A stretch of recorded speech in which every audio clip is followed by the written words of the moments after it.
P1, P2, P0, P1, P2, atau P3 gitu ya. Jadi ada kemungkinan 4 itu. Nah, cara korelasinya adalah dikalikan dengan suatu suatu apa sinusoidal. Nah, sinyal sinusoidal itu setiap saat di, dibangkitkan oleh software itu. Nah, jadi persoalan adalah membangkitkan sinyal sinusoidal itu adalah perihal yang sangat memberatkan bagi prosesor ya. Jadi kalau prosesor itu kalian suruh untuk membangkitkan sinyal sinusoidal itu berat sekali. Karena itu harus dicari apa cara-cara cara-cara yang lebih meringankan beban meskipun tujuannya sama, tujuannya untuk membangkitkan sinyal sinusoidal tapi dengan cara yang lebih ringan gitu. Nah, kita bahas cara cara yang lebih ringan itu bagaimana gitu ya. Kita lihat sekarang.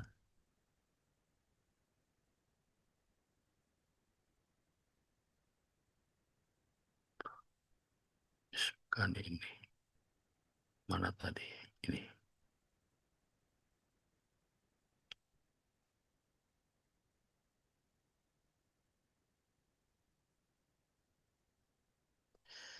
Ya, kita lihat di percobaan 10 ini ya. Jadi percobaan 10 itu kan kita sekali lagi kita itu kan dalam rangka untuk mengetahui apakah sinyal yang datang itu P0, P1, P2 apa P3. Jadi 4 kemungkinan gitu ya. Karena metodenya adalah FSK. Jadi frekuensi shift keying gitu. Nah, berarti kan harus dikalikan dengan suatu untuk mencari nilai korelasi itu dikalikan dengan 4 frekuensi yang kita anggap sebagai standar. Nah, 4 frekuensi yang sebagai standar itu dibangkitkan secara software itu. Nah, persoalannya adalah membangkitkan fungsi sinusoidal yang lazim disebut sebagai lazim disebut sebagai fungsi transendental, itu luar biasa berat itu. Seperti kalian ketahui kan, bahwa sinyal sinusoidal itu bisa dibangkitkan dengan cara Direct Maclaurin, seperti ini. Bisa kalian bayangkan ini, jadi satu kali menghitung sinus saja, ada berapa penjumlahan berapa penjumlahan yang harus dilakukan di sini gitu ya. Berapa penjumlahan yang harus dilakukan di sini. Dan ini menjadi sangat-sangat tidak efisien gitu, sangat tidak efisien. Jadi komputer dalam dalam mengeksekusi satu fungsi sinusoidal atau kosinus itu dapat dibayangkan betapa lambatnya gitu ya. Jadi diketahui bahwa bahwa untuk melaksanakan ini itu memakan waktu sampai 10 kali lebih lambat itu dibandingkan dengan aritmatika dan bilangan-bilangan integer. Jadi untuk per- penjumlahan biasa itu untuk menghitung nilai kosinus itu sampai perlu waktu 10 kali lipatnya gitu. Nah, karena itu memang harus dihindari untuk kalau seandainya kita hanya sekedar memanggil memanggil sinus dengan cara seperti ini gitu. Nah, bagaimana itu kita lihat sekarang. Jadi kita lihat sekarang seperti ini. Nah, sinyal sinus 2pi F. F itu frekuensi berapa? Dibagi dengan frekuensi frekuensi samplingnya dikalikan dengan dia sampel keberapa gitu ya. Dan sampelnya ada 125 gitu kan. Oke. Jadi F itu frekuensi yang dimaksud, Fs itu frekuensi sampling, dan N itu nomor sampel gitu. Nah, kalian tentu masih ingat pada saat mungkin belajar analisa numerik dulu ya, untuk menghitung ini, menghitung eh, ini kan menghitung integral ya, menghitung integral. Integral kan sigma jumlah ya, luasan ini gitu ya. Jadi anggap saja ini adalah suatu sinusoidal di mana T ini I ke ini sampel ke I dan ini sampel ke I plus satu gitu ya. Dan frekuensi samplingnya kan sudah kita ketahui sebesar 375 gitu.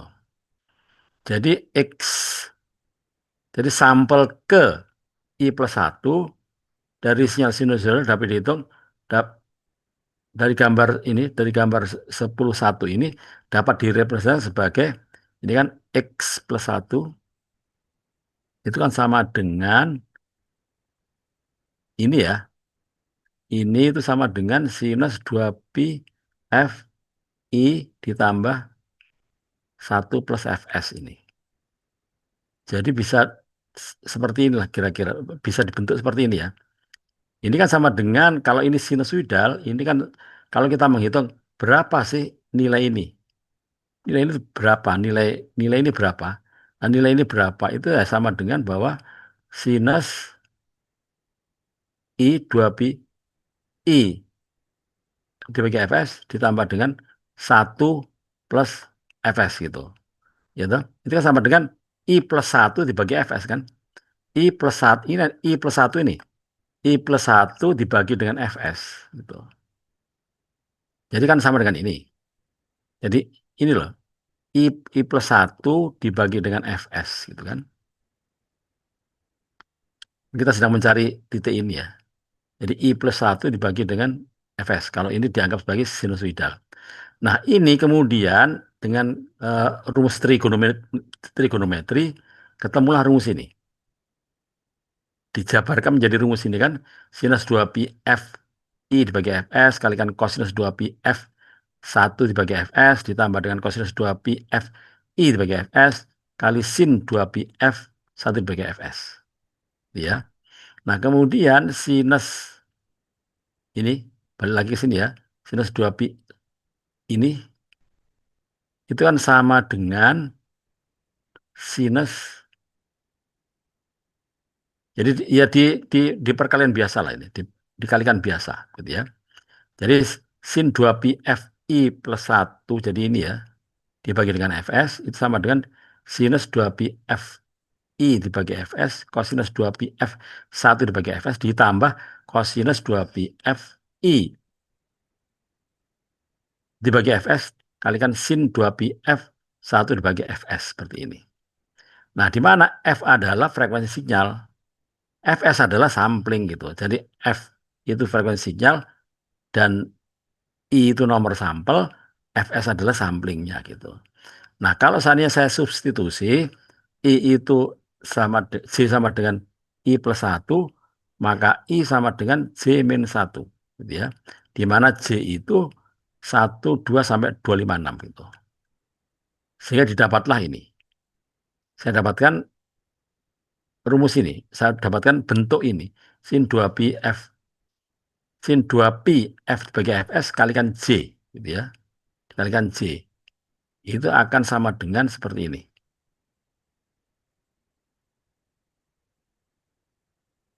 Gitu kan? Di mana sin 2pi F dibagi Fs dibagi J kalikan J sama dengan 0 untuk J sama dengan 0. Gitu ya. Kan dia bergerak dari 0 ke 255 gitu kan. Oke, sehingga nah ini sinus. Nah, kalau kosinus gimana? Sama.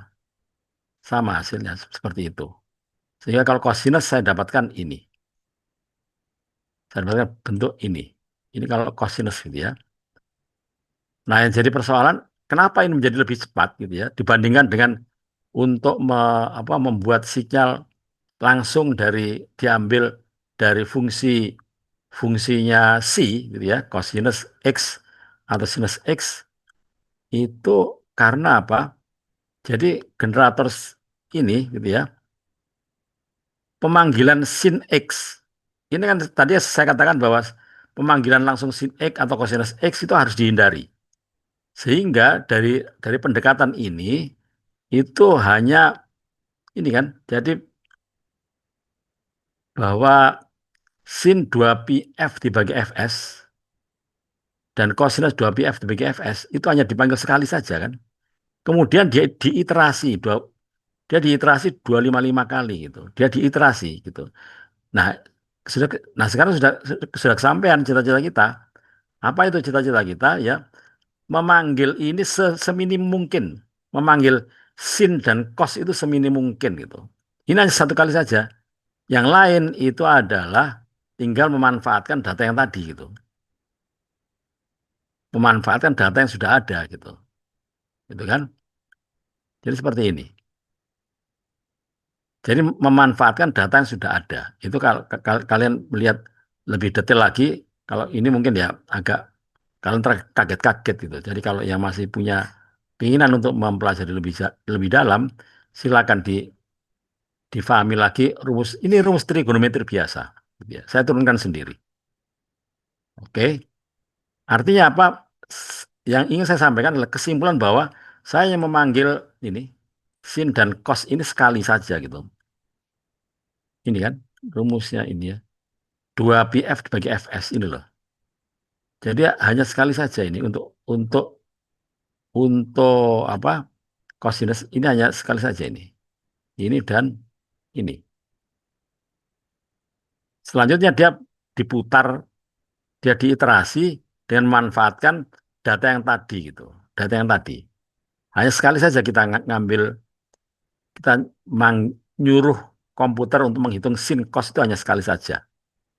Itu yang menjadi eh, kenapa ini nanti akan kita buktikan menjadi lebih cepat gitu. Ya.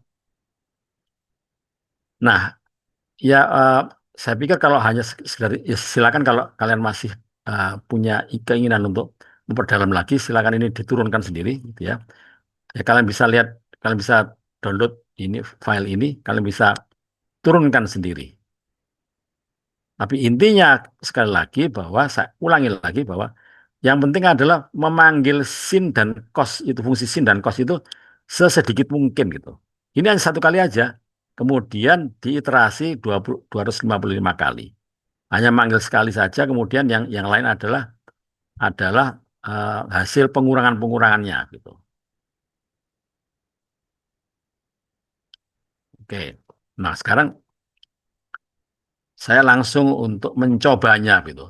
Seberapa cepat sih dia dibandingkan dengan jadi saya pakai rumus rumus standar dan pakai rumus yang tadi itu. Pakai rumusnya pakai rumus ini. Jadi nanti akan ada rumus ini dan sin dan cos ya. Jadi rumus ini dan cosnya itu pakai ini dibandingkan dengan kalau saya panggil sin dan cos untuk semuanya gitu, untuk semuanya. Oke, kemudian saya coba langsung ke percobaannya. Mari kita coba ke percobaannya gitu ya. Sebentar, saya ke percobaannya. Dan mana tadi? Eh,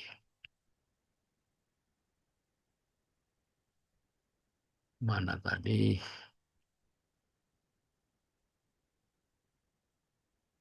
Loh, mana?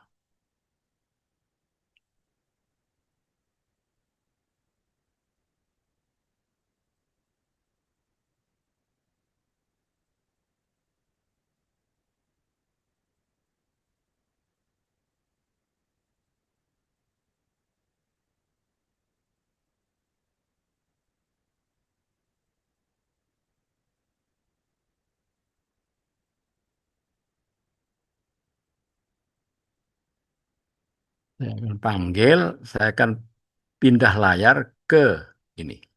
Pindah layar ke Raspi. Ini. Ya, saya pindah layar ke Raspi. Silakan diperhatikan. Percobaan 10. Percobaan 10. Kita lihat sekarang.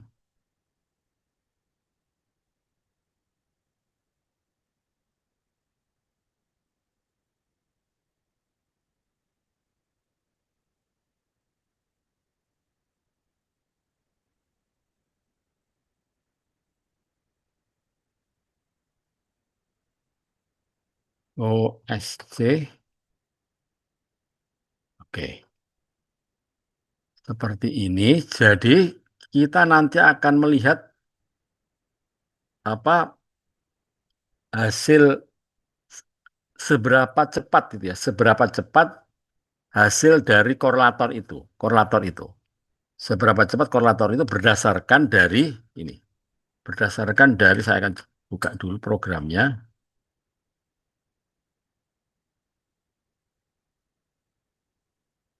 Kita buka programnya. Itu adalah jadi program itu ada di Sync and Demodulate.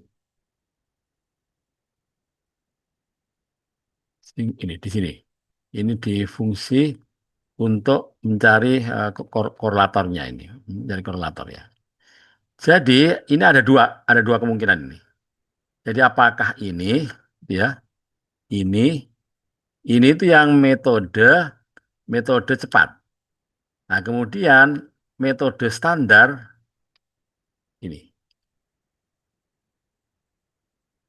Ini metode standar. Jadi sekarang masing-masing kita coba. Masing-masing kita coba. Nah, sekarang saya pengen yang metode standar dulu aja ya. Saya coba yang metode standar dulu. Jadi artinya bahwa ini coba kita beri remark ini. Kita beri remark,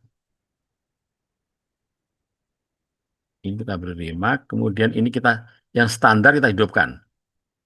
Yang standar kita hidupkan, generator sin dan cost standar kita hidupkan, kita simpan, kemudian di-compile. Compile,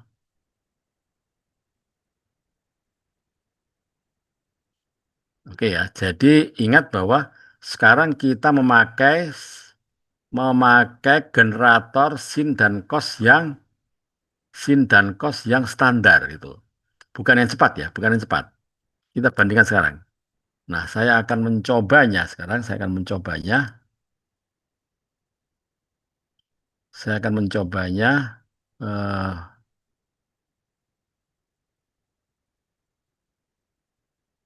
jadi, saya akan memakai eh, data dengan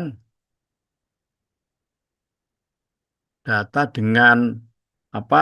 Data yang sudah saya rekam ya, WAV-nya sudah saya rekam karena berhasil didekode, tapi kecil. SNR-nya kecil gitu. SNR kecil.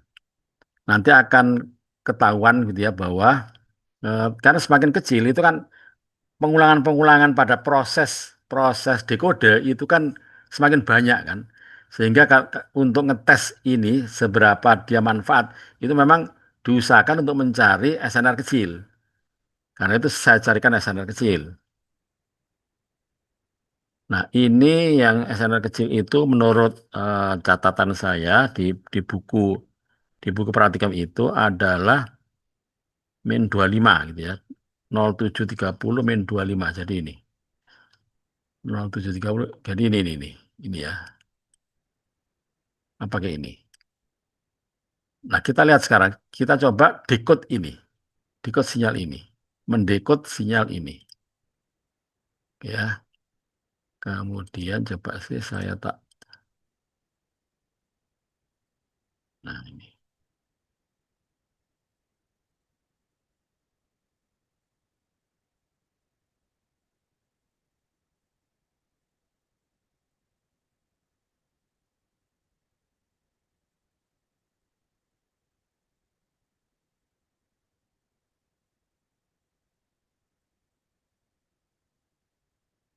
Ini ya. Coba kita decode sekarang. Jadi data WAV ini kita decode. Bagaimana kemudian hasilnya? Jadi di program ini sudah saya lengkapi dengan timer gitu, timer di semua apa di semua fase perhitungan saya timer. Oke. Nah ini. Jadi ini ternyata memang dari jauh ini VK ini kan dari Australia. Jadi memang ini data jauh sekali. Nah, kita lihat sekarang. Kita lihat,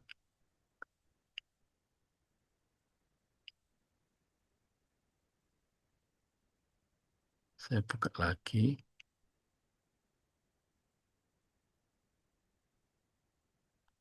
Nah, saya buka lagi ini file file yang isinya adalah ini ya. WSPR timer out ini. Saya coba, saya putuskan kita cari. Nah, ini bisa kalian lihat ini. Jadi yang memerlukan nanti kalian melihat ini aja. Berapa karena sistem ini ya, ini dalam detik ya. Ini dalam detik. Jadi ini sync ini adalah proses korelasi yang dilakukan oleh aplikasi ini. Nah, ini kalian bisa lihat bahwa untuk pada saat kita pakai generator scene yang standar gitu ya, yang transcendental tadi itu yang panjang, itu makan waktu ini 0,32 detik untuk menyelesaikan proses dekode dari sinyal sinyal yang dari jauh tadi itu. Ini ya, diingat-ingat. Mana tak catatnya saja kalau gitu. Tak catatnya.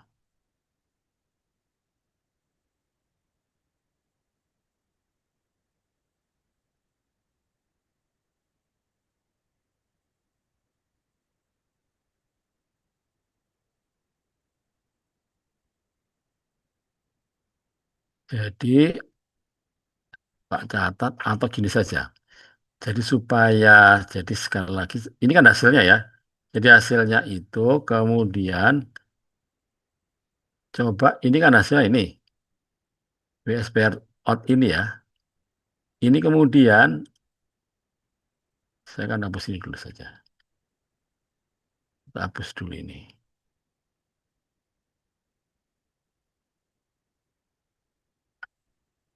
Kita hapus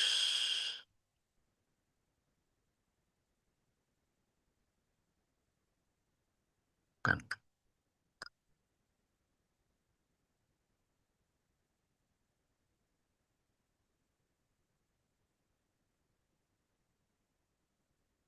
Terus dan sekarang WSPR timer out ini coba saya pindah saya ganti ke nama lain gitu ya. Saya ganti ke nama lain.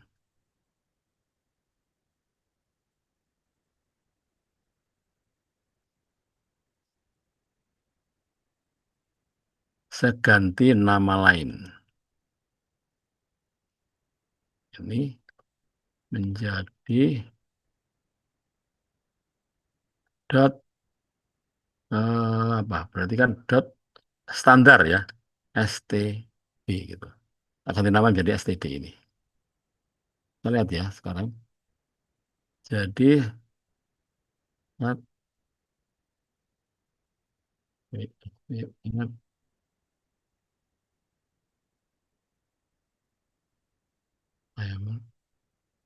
ini kan ya. Nah nanti akan kita bandingkan dengan kalau kita pakai metode cepat tadi, metode cepat ya, yang sudah kita kita turunkan rumusnya tadi itu. Artinya apa? Berarti coba kita sekarang yang standar kita beri remark. Yang standar kita beri remark. Kita beri remark. Sorry. Ini kita beri remark. Kemudian yang atas ini yang pakai yang sudah yang memang dipakai oleh aplikasi ini yang sudah kita buktikan bahwa dia lebih cepat itu ya. Nah, yang sudah kita harapkan dia lebih cepat karena memang dia hanya memanggil fungsi transcendental itu satu kali itu, setiap kali putaran itu, hanya satu kali aja. Nah, selesai itu kemudian kita compile. Kita compile.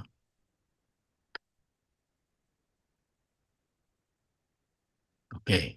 Nah, setelah kita compile, kita jalankan lagi. Kita jalankan lagi ya. Kita jalankan lagi dengan itu yang sama. Jadi dengan file yang sama. Dengan file file tadi yang sama gitu. Jadi file yang berasal dari berasal V itu kan berarti dari Australia itu, dari tempat yang jauh sebesar minus 25 desibel SNR-nya ya. Ini kan sudah ketemu ya, sama persis ini sama persis. Nah, sekarang kita melihat kita bandingkan gitu ya, kita bandingkan jadi antara yang tadi dengan kalau tadi itu kan ini yang standar itu berarti kan yang pakai sinkos yang langsung dipanggil dengan tanpa ada perhitungan apa-apa. Kita bandingkan dengan ini sekarang.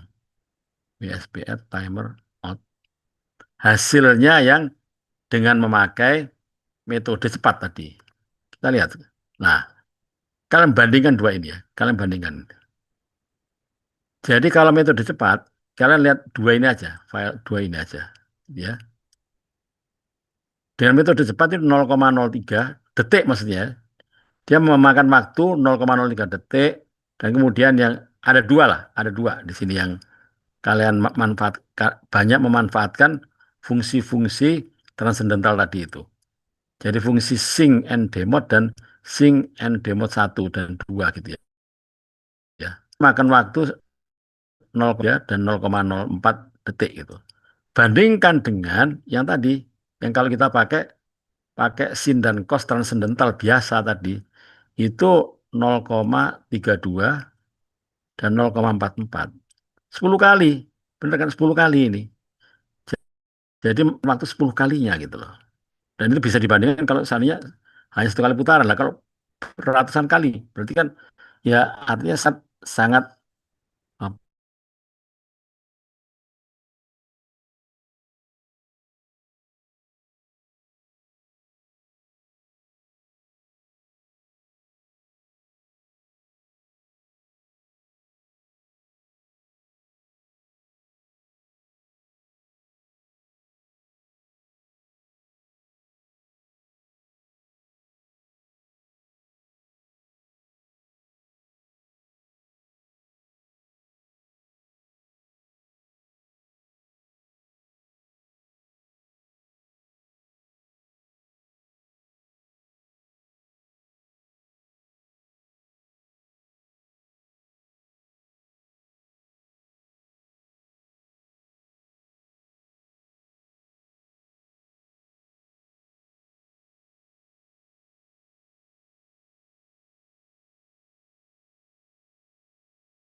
Permisi Pak Titon, ini suaranya ke mute deh kayak sepertinya.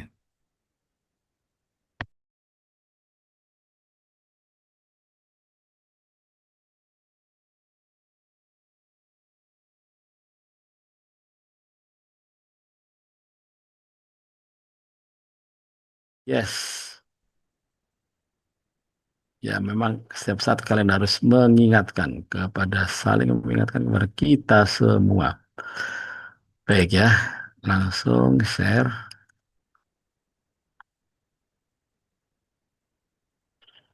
Ya, jadi balik lagi ya saya jelaskan bahwa tadi kan pertama sudah saya jelaskan bahwa kita harus menghindari kalau kalian ingin membangun sistem aplikasi dengan memanfaatkan sinusoidal yang setiap saat kalian panggil, itu kalian harus menghindari memanggil setiap saat fungsi transendental gitu.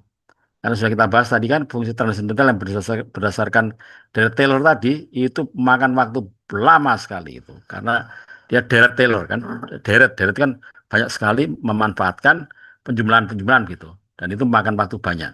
Nah, untuk menghindari itu dipakailah tadi cara-cara yang lebih bijaksana gitu dengan cara menurunkan menjadi persamaan matematik.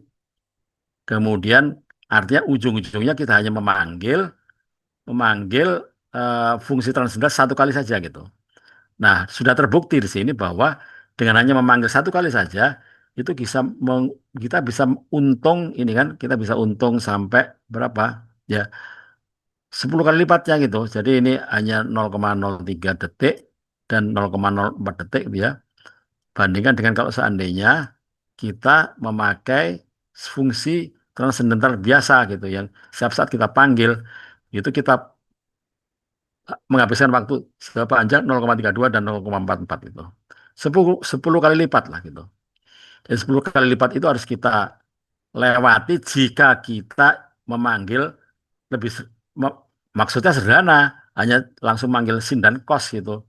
Tapi pada kenyataannya itu me, apa? Kalian akan membebani si komputer kalian itu sehingga ujung-ujungnya komputer kalian menjadi pelan gitu.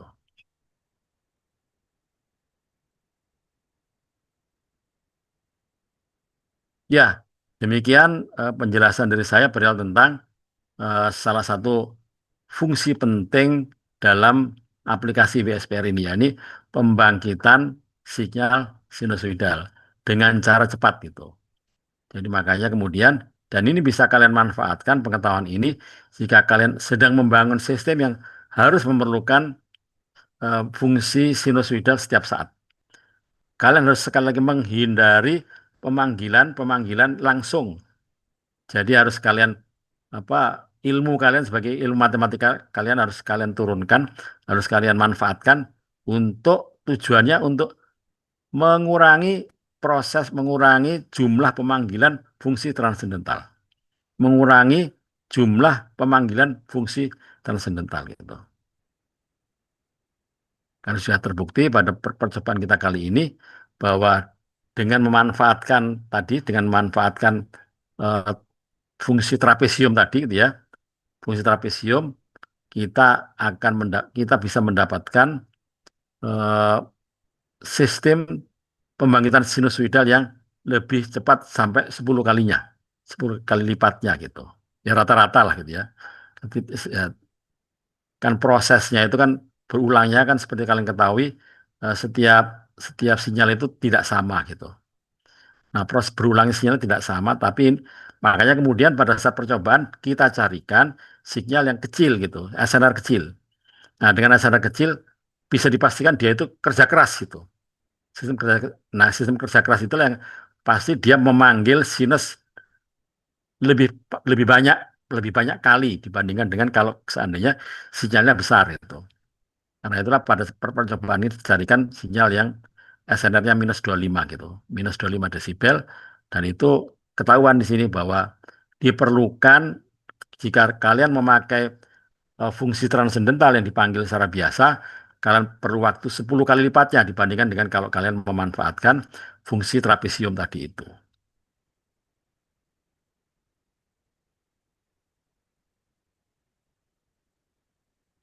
Ya, seperti biasa, saya tidak panjang lebar. Hanya ini saja tambahan ilmu dari saya. Dan yang penting kalian bisa selalu mengingatnya gitu. Karena bagian juga ilmu-ilmu ini kadang-kadang tidak perlu dihafal, tapi dimasukkan di kalbu kalian saja. Dan kalian bisa memanfaatkannya entah kapan gitu. Tidak harus sekarang, tidak harus saat ini. Ada pertanyaan?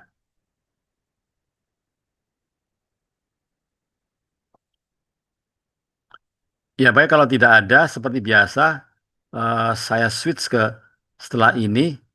Jadi saya switch ke PJJ. Sekarang itu si apa presensi sedang sedang ke LJ, sedang kelas LJ. Nah, saya akan segera switch kelas LJ saya tutup dan saya switch ke kelas PJJ untuk presensi. Silakan kalian melaksanakan presensinya yang kelas PJJ. Ya demikian, kalau tidak ada pertanyaan, saya stop share. Saya stop share dan kemudian kuliah saya tutup. Wassalamualaikum warahmatullahi wabarakatuh. Waalaikumsalam warahmatullahi Waalaikumsalam wabarakatuh. warahmatullahi Si Pak.